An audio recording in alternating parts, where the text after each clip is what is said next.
Hi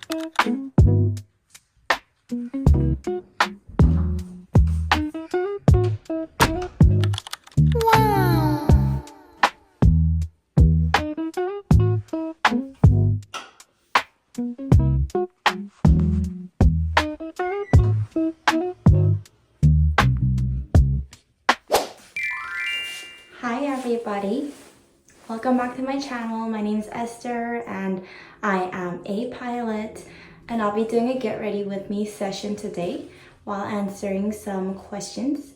If I did not answer your questions or if there's more, just keep writing it and I am reading all of it. Thank you very much. Well, I'm getting ready to go to Travis Airways, and then from there I'll be operating to Honolulu, HNL. I have 4 days in Honolulu. I'm staying at the Waikiki Beach area. And then from there, I'm going to Okinawa. Never been there either. 2 days there. And then I go to Hong Kong and then back home. So that will be my trip. It's a 7-day trip, I believe. Maybe 8 days, I can't remember. Before we get started, I have to show you guys. So we got our new bidet. Has a remote and it's really cool. I could close and open. That's so cool. And then it's really cool because they have this sensor at the bottom, so if my foot kind of waves around, it opens up. Anyways, I thought that was super cool. You could turn the lights on here. So pretty. Skincare step 1, blemish pad, tweezer.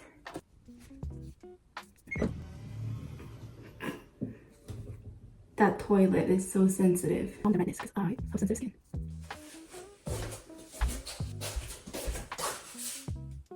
Question number 1.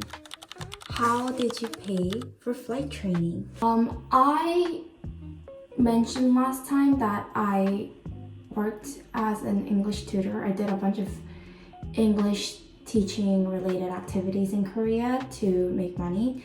And with that, I saved a little over 10K, which I thought was enough to get my private, and it wasn't. So I basically blew through that in like a month.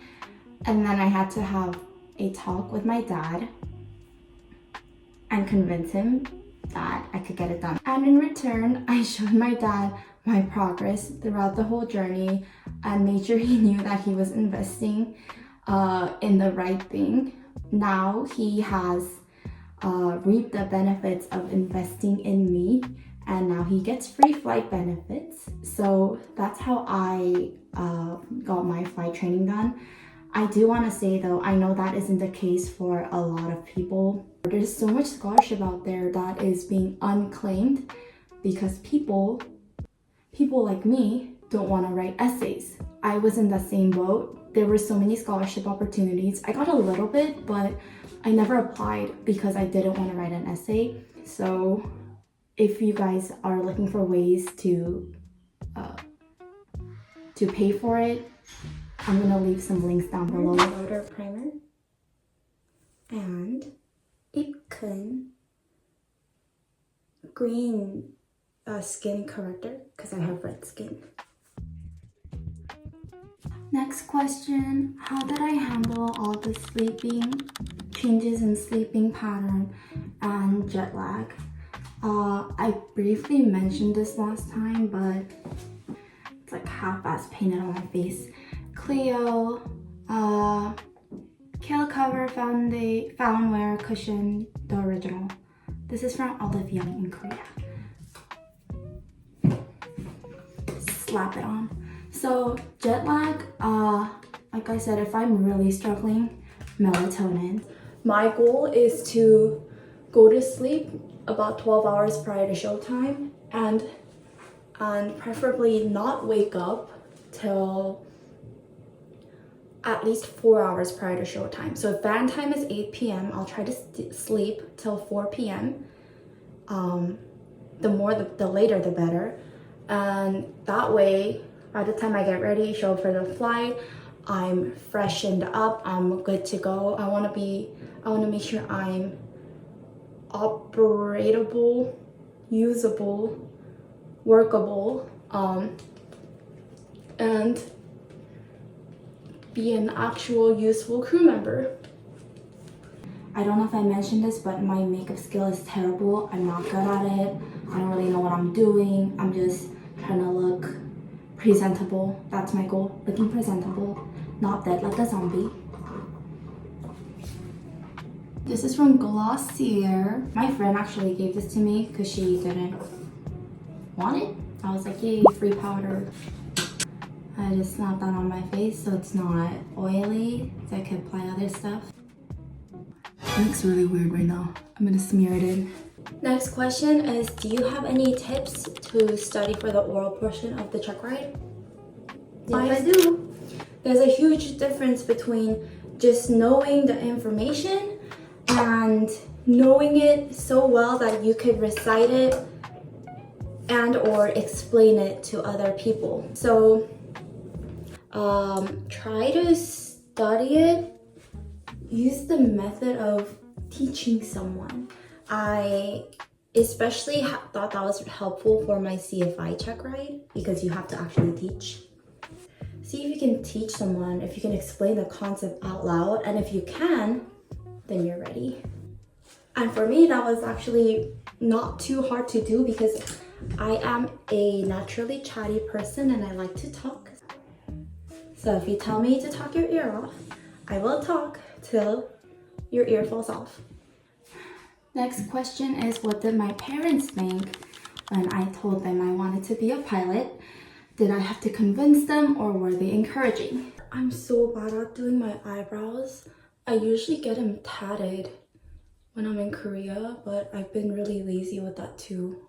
I need to get it done. So my mom, as she always is, was super supportive. She always told me do what I want. Even back in high school when I was going back and forth with what I wanted to do, she was always like, does it make you happy? Do you like it? If you do, then I support you. So same thing with flying. She said, do you like what you're doing? Do you actually like it? Yes, go for it. I support you.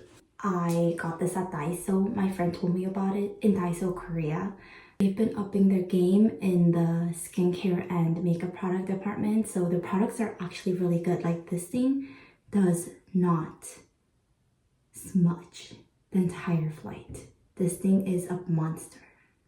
It's really good. Anyways, my dad was just worried about me because I did have a tendency to go back and forth, wishy-washiness to the extreme, which is normal for a middle school, high school kid to do. There's nothing wrong with that, but he was worried that I was gonna do that with this too.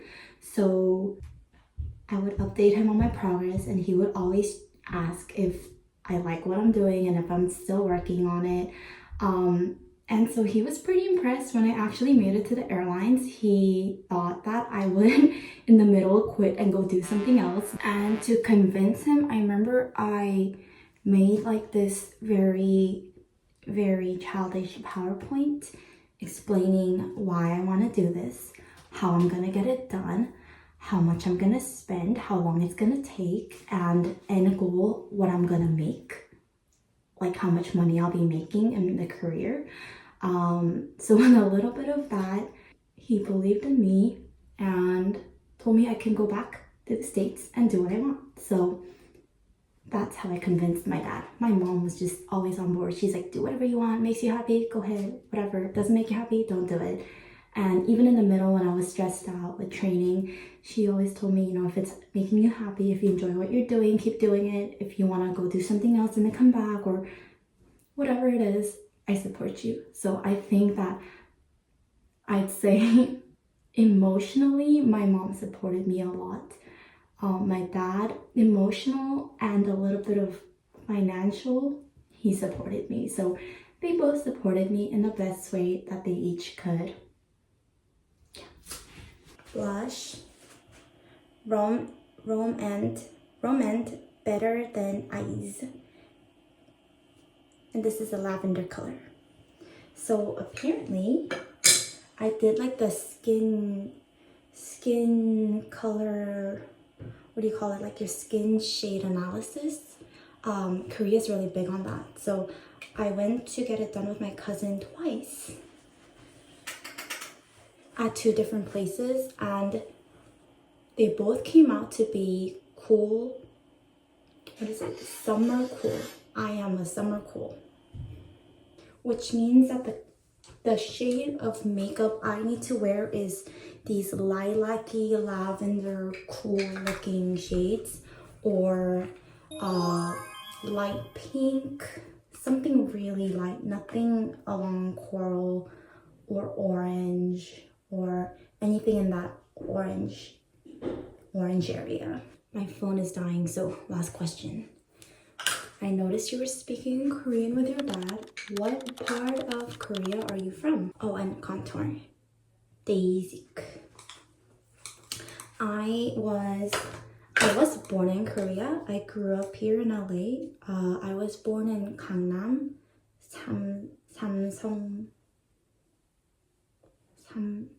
Anyways, I was born in Gangnam. I grew up in Bundang. Bundang it's in Gyeonggi-do, which is kind of like in the suburbs of Korea. It's like an hour from Seoul. My mom had this big plan on bringing our family to the States since I was a baby. So before I could even talk, she sent me to an English kindergarten. Yeah, and so I learned English before I knew how to talk in Korean while living in Korea. So technically, I guess my first language is English. And most of my Korean that I know right now, I learned it while going to college in Korea. I did go to Korean school growing up here, but the real learning happened when I got into college and I was hanging out with Korean kids. That's where I learned a lot. How did you transition from CFI to 747? I did not.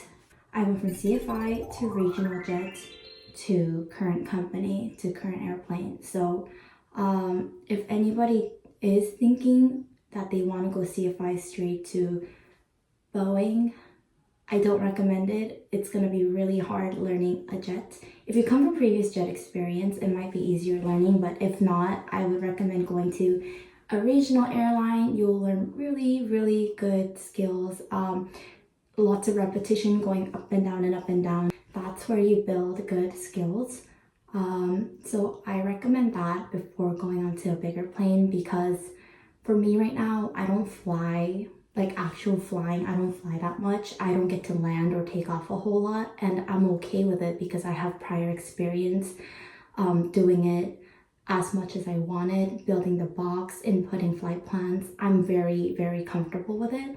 So I recommend starting off in a smaller plane where you do shorter flights and you can build skills quicker. Yep.